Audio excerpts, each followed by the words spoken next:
ఆగేదేలా, తమ్ముడు తగ్గేదేలా. ఇంతకీ ఆ అన్న ఎవరు, ఈ తమ్ముడు ఎవరు? ఏపీకి నిధులు తీసుకురావడంలో మా అన్న పవన్ తోపు, దమ్ముంటే ఆపు అంటున్నారు మంత్రి నారా లోకేష్. అంతటితో ఆగకుండా ప్రతిపక్ష పార్టీకి గట్టి వార్నింగ్ ఇచ్చారాయన. వైసీపీ హయాంలో టీడీపీ సానుభూతి పరులను, నేతలను వేధింపులకు గురి చేసిన వారి విషయంలో తగ్గేదే లేదంటున్నారు minister.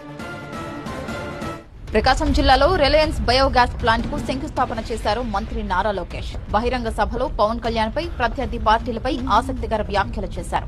Deputy CM Pawan Kalyan ఏదైనా అనుకున్నారంటే ఆ పని పూర్తయ్యే వరకు ఆయనను ఎవరూ ఆపలేరన్నారు లోకేష్. ఆయన సంకల్ప బలం గొప్పదంటూ పవన్ కళ్యాణ్ ను ఆకాశానికి ఎత్తేశారు. తాగునీరు శాఖ మంత్రి ఎవరు? నాకు అన్న సమానమైన పవన్ అన్న. పవన్ అన్న ఏమనుకున్నా సాధించే వ్యక్తి. ప్రతి కేబినెట్ మీటింగ్ లో మేము చర్చిస్తాం. తాగునీరు ఒక ప్రయారిటీ అని ఆయన ప్రతి కేబినెట్ మీటింగ్ లో చెప్పారు. గత ప్రభుత్వం నాశరికమైన పనులు చేసింది, ప్రాజెక్ట్ ని పక్కన పెట్టేసింది. తిరిగి కేంద్ర ప్రభుత్వాన్ని ఒప్పించి నిధులు కేటాయించి ఈ రోజు ఆ ప్రాజెక్ట్ కి టెండర్ స్థాయికి తీసుకొచ్చారు. నా అన్న పవన్ అన్న. ఏపీలో రెడ్ బుక్ పాలన నడుస్తున్న